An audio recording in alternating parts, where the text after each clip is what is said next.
Started a business with cash. तो अगर हम बिजनेस स्टार्ट कर रहे हैं कैश को लाके, तो सबसे पहले हम यहाँ लिख देंगे स्टार्ट बिजनेस विद कैश।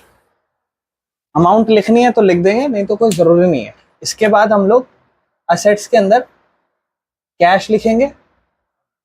पैसा आया कैश प्लस 50,000 रुपये, और मालिक लाया है तो 50,000 रुपये की कैपिटल प्लस। लायबिलिटी में कुछ नहीं हुआ, बराबर में जीरो का साइन बना देंगे। ये हमारी फर्स्ट एंट्री हो गई। फर्स्ट के बाद फिर हम सेकंड एंट्री करते हैं। तो सैलरीज जो है ना, हमने पे कर दी है 2,000 रुपये की। अमाउंट चाहे तो लिख भी सकते हैं, नहीं तो कोई दिक्कत नहीं है। जब 2,000 रुपये की हम सैलरी पे कर देंगे तो यहाँ पेड हो चुकी है, तो पैसा चला जाएगा, क्योंकि अभी हमारे पास कैश ही है तो कैश चला जाएगा। बराबर में नुकसान हो गया 2,000 रुपये का, 2,000 माइनस। और यहाँ हमारी एंट्री खत्म हो गई है फर्स्ट, तो हम इसकी बैलेंसिंग कर देंगे। हमारे पास जो अब कैश बची है वो 48,000 रुपये बची है, बराबर में जीरो प्लस यहाँ हमारा 48,000 रुपये का बैलेंस बचा है, और इसे हम कहते हैं न्यू इक्वेशन। इसके बाद हम हमारी थर्ड एंट्री के बारे में बात करते हैं। थर्ड एंट्री है हमारी वेजेस आउटस्टैंडिंग। मैं शॉर्ट में लिख रहा हूं, पर प्रॉपर हमें पूरा लिखना है, जो कि 200 रुपये है। वेजेस आउटस्टैंडिंग का मतलब है दिहाड़ी। वेजेस का मतलब होता है दिहाड़ी।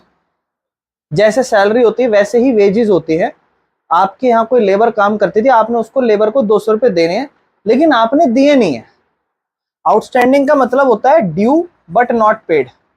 ड्यू लेकिन हमने पे नहीं करा, ड्यू बट नॉट पेड। तो पैसा तो गया नहीं है 200 रुपये, और कल को उसको देना पड़ेगा, तो 200 रुपये की लायबिलिटी अराइज हो जाएगी यहाँ पे।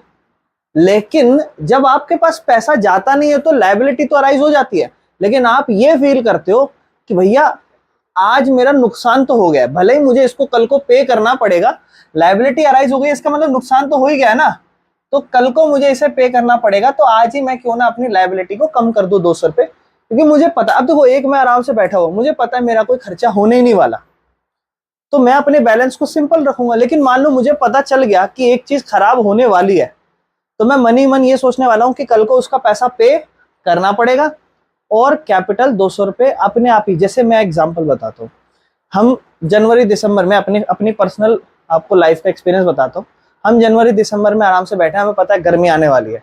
अब जब गर्मी आने वाली, तो हमें पिछले ही सीजन हमारे एसी वाले ने बता दिया था कि एसी की एक चीज है जो खराब है, उसको रिपेयर होने में अगले साल 6-7 हजार तो लगेंगे। तो हम ऑलरेडी प्रिपेयर होके बैठे हैं कि 6-7 हजार जो भी हमारी इनकम होगी उस पे लायबिलिटी कल को अराइज हम करके बैठे हैं। क्यों? क्योंकि हमें पता है 6-7 हजार रुपये कल को जाने वाले हैं, और कैपिटल हम ऑलरेडी आज माइनस करके बैठे हैं। क्यों? क्योंकि हमें पता है ये पैसा हम जोड़ के भी रख ले, फिर भी हम इसको अपना नहीं मानेंगे। क्यों? क्योंकि कल को ये पे करना पड़ेगा। तो लायबिलिटीज, नुकसान हो गया 200 रुपये का, और कल को पे करना पड़ेगा। ये हमारी सिंपल सी एंट्री होगी इसकी, और फिर हम इसकी एंट्री क्लोज करेंगे। लेकिन कैश में कुछ नहीं हुआ, यहाँ जीरो लिख दो। कैश आपके 48,000 रुपये ही बची है, लायबिलिटीज आपकी आज 200 रुपये बची है, और 47,800 रुपये आपका बैलेंस बचा है। ये आपकी कहलाएगी न्यू इक्वेशन। इसके बाद फोर्थ एंट्री पे चलते हैं। फोर्थ एंट्री कहता है interest due but not paid.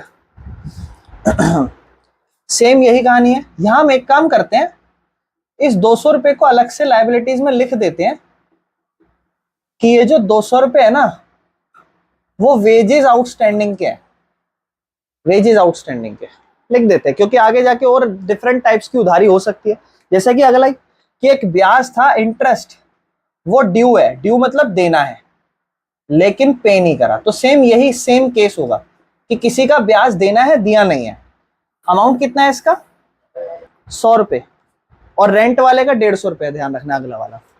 तो पहले हम एंट्री लिख देंगे इंटरेस्ट ड्यू, बस इंटरेस्ट ड्यू लिख देंगे, क्योंकि यहीं से समझ में आ रहा है कि दिया नहीं है। तो यहां पर मैं लिख दूंगा इंटरेस्ट, ठीक है ना, आउटस्टैंडिंग इंटरेस्ट, इसको भी ऐसे लिख देंगे। और यहां मेरी फिर से कितने रुपए की उधारी बढ़ने वाली है? 150 रुपए की, 100 रुपये, ठीक है। तो यहां मेरे 100 रुपए के फिर से अलग से आउटस्टैंडिंग बढ़ गई और मेरा नुकसान फिर से 100 रुपए का और हो गया है। क्यों? क्योंकि इंटरेस्ट पे करना था और मैंने उसे नहीं चुकाया, तो लायबिलिटी उधारी बढ़ गई और कल को पे करना पड़ेगा, तो कैपिटल आज ही नुकसान में लिख देंगे। इसके बाद फिर से न्यू इक्वेशन लिखेंगे, बैलेंस लिखेंगे 48,000, यहां कुछ भी नहीं हुआ, जीरो, बराबर, यहां भी बराबर, 200 प्लस 100 प्लस कैपिटल रह गई अब 47,700 रुपए की। इसके बाद हम हमारी लास्ट एंट्री करेंगे। लास्ट एंट्री है हमारी rent paid in advance. Rent था, ये पे तो कर दिया, अगर सिर्फ रेंट पेड होता तो कैश माइनस हो जाती और कैपिटल माइनस, लेकिन हमने इसे एडवांस में पे करा है, तो ये हमारी नुकसान नहीं हुआ एक तरीके से। अभी कैपिटल माइनस अभी नहीं होगा क्योंकि यहाँ पैसा तो चला गया, लेकिन अभी नुकसान नहीं हुआ। नुकसान जब होगा जब हम प्रॉपरली उस चीज को यूज कर लेंगे, उसका किराया। कहने का मतलब है, पहले हम लिख देते rent paid in advance. Advance में रेंट पे करा कितने रुपए का?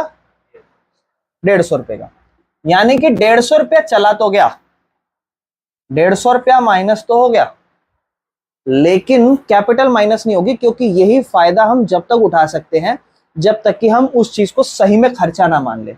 अगर आप 1 अप्रैल से 30 मार्च तक, 31 मार्च तक एक कमरा किराए पे ले रहे हो और आप 1 अप्रैल को ही 150 रुपया पे कर रहे हो, तो आप इसे एडवांस ही कहोगे। कब तक? 31 मार्च तक। 31 मार्च के बाद आप इसे कहोगे कि हाँ जी अब तो ये प्रॉपरली खर्चा हो गया, क्योंकि हमने पूरे 1 साल, सॉरी 1 महीने हमने पूरा इस्तेमाल कर लिया। तो आज 150 रुपये तो चला गया, लेकिन प्लस हो जाएगा कैसा? एडवांस रेंट या रेंट एडवांस। एडवांस रेंट लिख देना, इसे ज्यादा बेहतर रहेगा, और 150 रुपये से हमारा ये पैसा प्लस हो जाएगा। इसके बाद हम लोग इस अकाउंट को भी क्लोज कर देंगे। यहां हम लिखेंगे 48,850 प्लस 150, सॉरी 47,850, है ना, और बराबर में यहां कुछ नहीं हुआ था, 0 प्लस 0 प्लस 0। और अब देखो ये प्लस करा ना आपने, तो इसको प्लस में 0 लिखो, इसको प्लस में 0 लिखो, इसको प्लस में 0, इसको प्लस में 0, इसको प्लस में 0, प्लस 0 प्लस 0। पेपर में आपके पास 4-5 ही एंट्री आएगी, इसलिए जरूर साइड बाय साइड चेक करना कि आपने हर इक्वेशन को सही बाय सही करा है कि नहीं करा। और यहाँ पे आपका बैलेंस बचेगा 200 रुपये प्लस 100 रुपये प्लस 47,700 रुपये। और ये क्योंकि हमारा अकाउंट क्लोज हो गया है, तो हम इसको इस तरीके से हमारा अकाउंट क्लोज कर देंगे। समझ में आया मेरे भाई? क्लियर है? कोई दिक्कत तो नहीं है इस क्वेश्चन में? मेरी बात ध्यान से सुनना। ये इंटरेस्ट, एक चीज और ध्यान से समझना, एक चीज और कर सकते हैं। जैसे ये 200 रुपये हमारा आउटस्टैंडिंग था, क्या था ये आउटस्टैंडिंग? 200 रुपये हमारा वेजेस आउटस्टैंडिंग था, और इंटरेस्ट भी हमारा आउटस्टैंडिंग ही था 100 रुपये का। तो आप इसे ऐसा लिख सकते हो कि ये दोनों हमारे आउटस्टैंडिंग एक्सपेंस थे। क्या थे? और 200, और आप चाहो तो इसी को इसी के नीचे 100 लिख सकते हो, ऐसे ही 300, यहां 300, ऐसा कर सकते हो।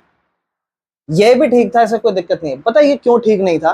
कुछ ना कुछ हद तक ठीक इसलिए नहीं था क्योंकि ना मेरे भाई बहुत ज्यादा लाइबिलिटीज होती है। मान लो 1-2 लाइबिलिटीज और हो जाती तो आप ऑलरेडी ये, तो कोशिश करना आगे से कि जो भी आउटस्टैंडिंग एक्सपेंस हो उन सबको ही एक ही आउटस्टैंडिंग एक्सपेंस में लिख दो। हम यहाँ तो सारे आउटस्टैंडिंग के केस थे, बहुत सारे, बार बार थोड़ी ना आएंगे, तो अगर बाय चांस आ जाए तो ऐसे एक साथ आप एडजस्ट कर सकते हो। नहीं तो अलग भी लिख लोगे ना इस क्वेश्चन में अगर आप अलग भी लिख लोगे तो भी कोई प्रॉब्लम नहीं, इस बात का ध्यान रखना। क्यों अलग क्यों लिख सकते हैं तो भी क्यों प्रॉब्लम नहीं है? क्योंकि ज्यादा खर्चे हैं भी नहीं इसमें। क्लियर है? कोई दिक्कत तो नहीं है? किस किस का ये पूरा आंसर हुआ है?